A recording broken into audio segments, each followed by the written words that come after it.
दूसरा पार्ट हम बात कर लेते हैं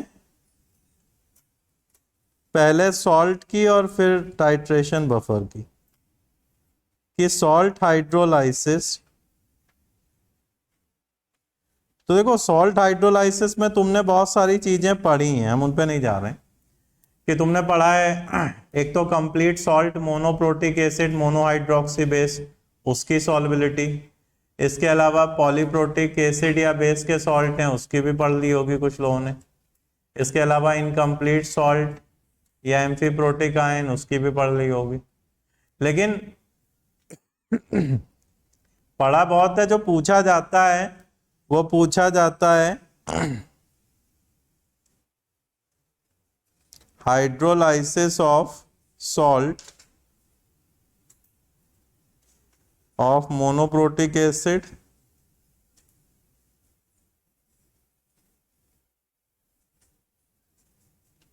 मोनोहाइड्रोक्सी बेस। जेई में कोई क्वेश्चन उठा लो जो इसके बाहर हाइड्रोलाइसिस का हो, इसी से हैं सारे क्वेश्चन। अब इसमें भी चार केस थे, एक स्ट्रॉन्ग एसिड स्ट्रॉन्ग बेस का सॉल्ट, एक वीक एसिड स्ट्रॉन्ग बेस का salt, strong acid weak base का सॉल्ट, या दोनों वीक हो। तो बस यही है जिससे क्वेश्चन तुमसे पूछे जा रहे हैं, और कोई क्वेश्चन किसी अदर केस से नहीं पूछा गया। सारा फोकस अपना इसी पे होना चाहिए, ठीक है ना। अपन लोग क्या करते हैं, जो चीज थोड़ी टफ लग रही है सारा फोकस उस पे रखते हैं, जो चीज इंपॉर्टेंट है सारा फोकस उस पे हो, बाकी चीजें साइड में अपना देखते चलो, ठीक है। तो इसी पे फोकस रखो, क्वेश्चन आएगा तो इसी से आएगा। इस पे फोकस आते ही स्ट्रेस खत्म हो गया, सॉल्ट वॉल्ट के आता ही तो जरा सा है। हाँ, लेकिन इसमें भी तुम्हें कैलकुलेशन करा दी जाएगी। ज्यादातर जो फार्मूले तुमने पढ़े हैं वो डिग्री ऑफ आयनाइजेशन हाइड्रोलाइसिस की डिग्री निग्लिजिबल मानते हुए पढ़े। अब जेई में हो सकता है निग्लिजिबल ना रहे, क्योंकि वो तो फंसाते हैं ऐसे में, ठीक है। जैसे मैं एक बार इसको समराइज करता हूं, फिर आगे बढ़ते हैं।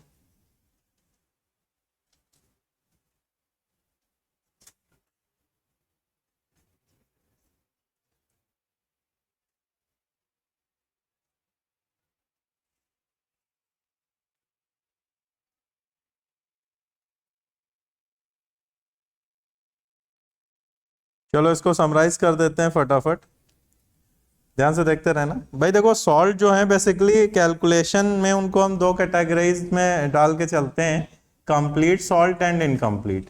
कंप्लीट उनको बोला जाता है जो एसिड बेस की कंप्लीट रिएक्शन से बन रहे हैं, जिनके पास कोई भी एसिडिक एच या बेसिक OH वगैरह ना दिखे। और इनकम्प्लीट सॉल्ट ऐसे जो एसिड बेस के बीच पार्शियल रिएक्शन से बन रहे हो, जिनके पास कुछ H या OH दिख जाए जो रिएक्शन में पार्टिसिपेट कर सकते हो।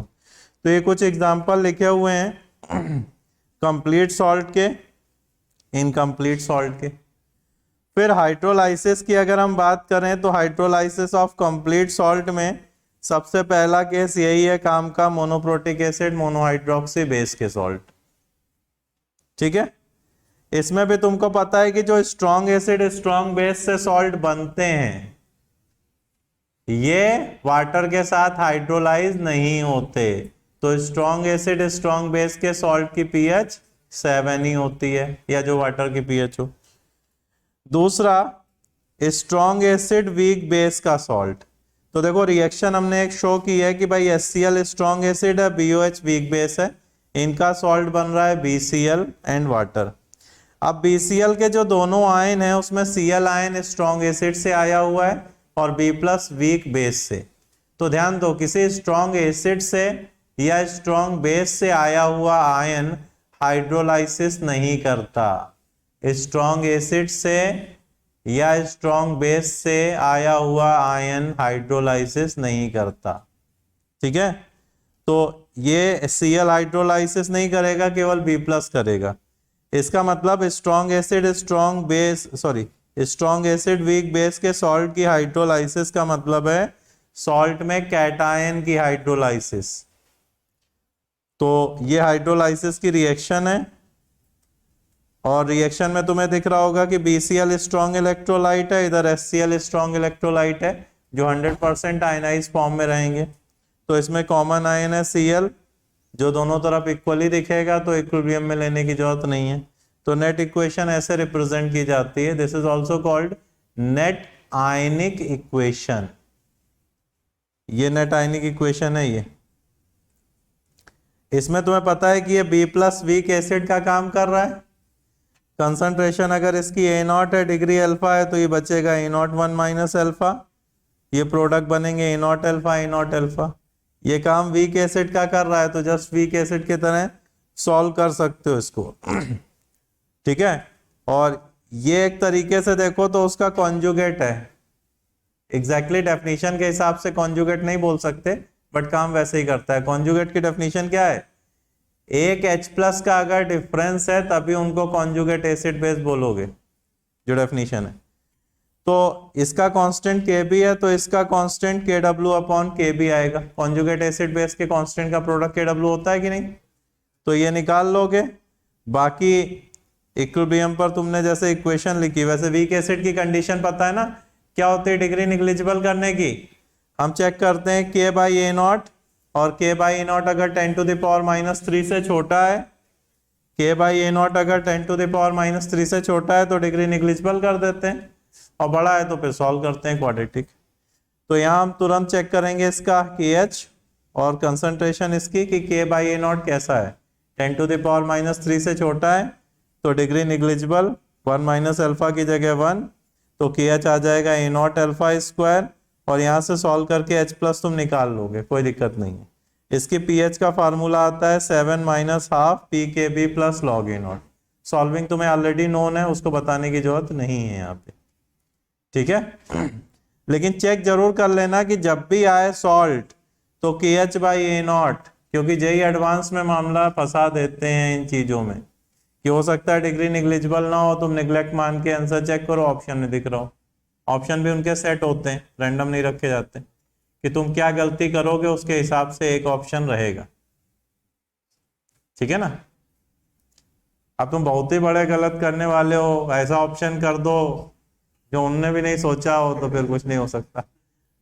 वो तो ये सोचते हैं कि तुम आगे सही सही चल रहे हो, सब आता है, फिर गलती हुई तो ये ऑप्शन, यहाँ गलती हुई तो ये ऑप्शन। अब तो पूरा ही निपटा दिया तो फिर कोई ऑप्शन ही नहीं मिलेगा। ठीक है। तो यहाँ पे ये फार्मूले तो याद रखो, साथ में कंडीशन भी कि डिग्री निग्लिजिबल है तभी ये फार्मूला काम करेगा, ये ऐसे नहीं करेगा। डिग्री निग्लिजिबल है हाइड्रोलाइसिस की तभी ये वर्क करता है। इसी तरह अगर देखो तो salt of week acid strong base के लिए भी सॉल्व कर सकते हो सिमिलर वे में। कंडीशन जो चेक करना KH बाई ए नॉट वाली, और इसमें भी अगर देखो तो pH क्या है 7 plus half PK plus log A not. याद है सारे फार्मूले? अब तक तो याद हो गए होंगे। वीक एसिड वीक बेस के सॉल्ट में ध्यान देना कि दोनों ही आयन हाइड्रोलाइसिस में पार्टिसिपेट करते हैं, ये थोड़ा डिफरेंट केस है। दोनों ही आयन हाइड्रोलाइसिस में पार्टिसिपेट करते हैं, और यहां पर KH तो KW by K into KB है। डिग्री की वैल्यू जो है वो एग्जैक्ट ये है root KH by 1 plus root KH। Weak acid weak base के सॉल्ट में डिग्री सॉल्ट की कंसंट्रेशन से इंडिपेंडेंट होती है। यही केस है जिसपे स्टेटमेंट वाले क्वेश्चन आते हैं। इस केस में डिग्री कंसंट्रेशन पे डिपेंड नहीं करती। इसका मतलब और पानी मिला भी दो सॉल्यूशन में तो भी डिग्री इतनी आएगी। थोड़ा निग्लेक्ट करते हो अगर डिग्री तो ये लिखते हो, नहीं तो एग्जैक्ट वैल्यू डिग्री की ये वाली है। ठीक है ना। और pH की वैल्यू इस केस में कंसंट्रेशन पे डिपेंड नहीं करती है, K और Kb पर डिपेंड करती है। तो 7 plus half PKa minus PKb, तो इस चीज का ध्यान रखना। ठीक है। मतलब अगर K बड़ा होगा तो PK छोटा हो जाएगा, 7 से कम हो जाएगी वैल्यू। Kb बड़ा है तो PKb छोटा हो जाएगा। उल्टा बोल रहे हैं। देखो अगर K बड़ा है तो उस केस में pH 7 से नीचे आएगी, ये वैल्यू छोटी होगी ना तो 7 से नीचे कर देगा। एसिड ज्यादा रिलेटिवली स्ट्रांग है, और Kb बड़ा है तो वैल्यू PKb की छोटी हो जाएगी और ये ऊपर चला जाएगा pH। और इसमें भी इसका डेटा तुम्हें याद ही है कि इसमें इन्वॉल्व एसिड बेस के Kb बराबर होते हैं, इसलिए इस सॉल्ट को हम न्यूट्रल बोलते हैं। और ये टेबल एक बार देखो, सारे फार्मूले लिखे हैं समराइज्ड, ये सारे लेकिन लिखे हैं डिग्री को निग्लिजिबल मानते हुए। तुम्हें जेई एडवांस का देने जा रहे हो पेपर तो जरूर चेक कर लेना है। जेई मेन में तो हम बोल देते थे कि आंख बंद करके लगा दो, कोई दिक्कत नहीं। आज तक कभी आई नहीं उसमें ऐसा कोई केस जिसमें डिग्री निग्लिजिबल ना हो, लेकिन जेई एडवांस में आ चुका है, अभी हम दिखाएंगे। एक बार आया, बाकी जनरल आए जिनमें नहीं निग्लिजिबल है, मतलब जनरल जिनमें निग्लिजिबल है, एक आया जिसमें नहीं निग्लिजिबल है, ठीक है। इसके बाद पॉलीप्रोटिक एसिड बेस को अगर समराइज करो तो पॉलीप्रोटिक, मान लो ये एसिड है, इसमें बेस से रिएक्शन की, ये सॉल्ट बना, तो ये सॉल्ट एक तरीके से, ये जो आयन A-3 है, एक तरीके से बेस BOH होल थ्राइस की तरह ही काम करेगा। मतलब क्या चीज? नहीं, ये BOH होल थ्राइस की तरह ही से काम करेगा, ठीक है ना। इसका मतलब जैसे ट्राई हाइड्रोक्सी बेस को सॉल्व करते थे पॉली ट्राई हाइड्रोक्सी बेस, वैसे ही इसको सॉल्व करना होता है। देखो 3 इक्वेशन 1 बाय 1 हाइड्रोलाइसिस की, इसको एक बार घर पे देखना, लेकिन कम, मेन चीज वो है जिसको प्रैक्टिस करनी है, तो इस पे हम ज्यादा नहीं जा रहे हैं। इनकम्प्लीट सॉल्ट की हाइड्रोलाइसिस या एम्फीप्रोटिक आयन, तो देख लो एम्फीप्रोटिक में फार्मूला लिखने का तरीका ये, सॉल्विंग की जरूरत नहीं। H+ इतना आता है, pH इतना आता है।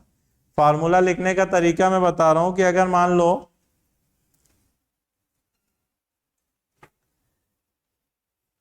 H2CO3 था एसिड, एसिड क्या था? H2CO3, जिसमें NaOH डाल के ये बना NaSCO3। तो एसिड के अगर पहले H को न्यूट्रलाइज करके सॉल्ट बन रहा है तो pH pK1 प्लस pK2/2, दूसरे H को न्यूट्रलाइज करके बन रहा है तो pK2 प्लस pK3/2, तीसरे H को न्यूट्रलाइज करके बन रहा है तो pK3 प्लस pK4/2। तो इसमें देखो पहले H को न्यूट्रलाइज करके बना, इसमें देखो H3PO4 एसिड है और 2 H न्यूट्रलाइज होके सॉल्ट बना, तो फार्मूला क्या है? pK2 plus pK3/2। इसमें एक H पहले वाले को न्यूट्रलाइज करके बना। तो बस इसकी टेक्निक याद रखो, पढ़ तो चुके होगे तुम, बट इस पे बहुत ज्यादा फोकस नहीं करना है क्या इक्वेशन बनेगी, क्यों बनेगी, आता ही नहीं वो। अब इस पर जरा सॉल्ट वाले क्वेश्चंस देखो क्या क्या है, नजर मारते हैं एक बार। ये वाला क्वेश्चन, वीक एसिड HX है, कांस्टेंट दिया इसका, और सॉल्ट इसका NaX है, तो परसेंटेज हाइड्रोलाइसिस मतलब डिग्री पूछी गई है। अब डिग्री पूछी गई है तो क्या करोगे? कौन सा सॉल्ट लग रहा है भाई, बताओ, याद नहीं आ रहा मैं। स्ट्रॉन्ग बेस वीक एसिड का सॉल्ट, और स्ट्रॉन्ग बेस वीक एसिड का सॉल्ट, तो डिग्री तो हमेशा इन केसेस में √KH/A0 लिखते हो, लेकिन KH क्या लिखोगे? KW/KA। अरे ये सॉल्ट है वीक एसिड स्ट्रॉन्ग बेस का, KH ऐसे याद रखो, जो भी वीक होगा उसका K नीचे आएगा। वीक एसिड स्ट्रॉन्ग बेस का सॉल्ट KH हो गया KW/K, weak base strong acid का salt KW/KB, weak acid weak base का सॉल्ट KW/KB, नीचे आते हैं दोनों, ठीक है, ये याद रखने का तरीका। अच्छा अगला वाला बात, तो बफर छोड़ो, 10वां बताओ जरा। हाँ 10वां हमें बताना पड़ेगा। इसमें अच्छा क्वेश्चन है, ये अटकाने वाला ही था।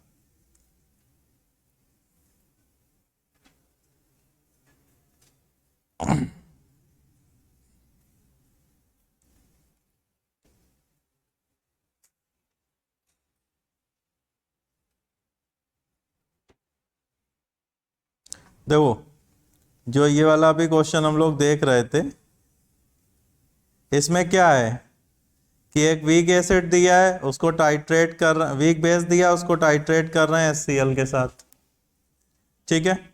अब टाइट्रेट कर रहे हो तो तुम इक्वेशन ऐसे लिखोगे भाई, वीक बेस है मोनो एसिडिक, तो BOH टाइप है। देखो जैसे ये BOH है और इसमें एसिड डाल रहे हैं हम HCl, ये अच्छा क्वेश्चन है, देख लेना, इसीलिए बता रहे हैं यहाँ पे। तो बनेगा BCl प्लस H2O। अब तुम्हें बोलना है कि 2.5 ml 2/5 मोलर वीक बेस है कितने मिली मोल हुए? तो इस वाले क्वेश्चन में बेसिकली अगर देखोगे तो तुम्हारे पास बेस में एसिड डाल लो तो बन जाएगा, इक्विवेलेंस पॉइंट पे बात हो रही सॉल्ट। अब सॉल्ट बन जाएगा तो सॉल्ट के हाइड्रोलाइसिस का केस हुआ, बट वहां पे जो कंसंट्रेशन थी और सॉल्ट का जो KH है, KH/A0 जब चेक करोगे तो तुम्हें दिखेगा वो कंडीशन सेटिस्फाई नहीं कर रहा, निग्लिजिबल वाली। तो तुम्हें पूरा सॉल्व करना पड़ेगा क्वाड्रेटिक बना के, जबकि वैसे जनरली हम क्या करते हैं, निग्लेक्ट कर देते हैं।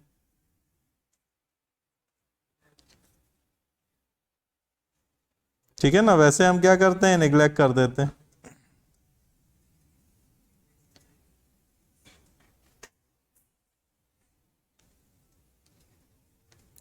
तो देखो इस केस में कितने मिलीमोल है जरा बताओ, बेस के 2.5 तो 1 है ना, तो इसमें 1 मिलीमोल डालना पड़ेगा एसिड का, तभी इक्विवेलेंस पॉइंट पहुंचेगा, और सॉल्ट इक्विवेलेंस पॉइंट पे 1 मिलीमोल बनेगा। ठीक है, अच्छा अब ये डाला था हमने 2.5 ml। अब देखो HCl की कंसंट्रेशन 2/15 मोलर है, तो HCl कितना डालना पड़ेगा, 7.5 ml डालना पड़ेगा, तभी तो 1 मिलीमोल आएंगे उसके। तो इसका मतलब सॉल्यूशन का टोटल वॉल्यूम कितना हुआ, 10 ml।